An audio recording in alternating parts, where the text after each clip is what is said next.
Hola chicos y chicas de YouTube, en este video tutorial os voy a enseñar a cómo descargar un clip en Twitch. El clip puede ser de cualquier creador de contenido, en este caso yo he cogido un clip de Gref para hacer la prueba, ya que está en directo y me ha venido bien.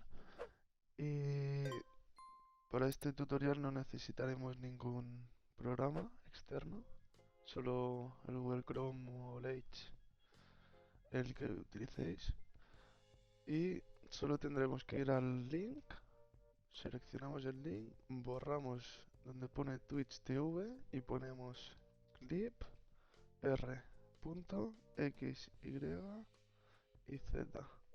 Le damos a enter. Lo tendréis en la descripción, lo que tenéis que poner. Y dejáis todo lo otro como está. Le damos a enter y se nos abre esta página.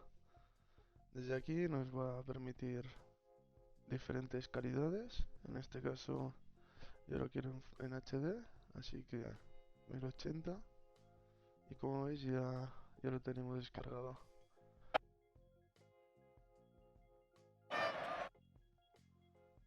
Como veis se ven perfectamente y ya lo tenéis.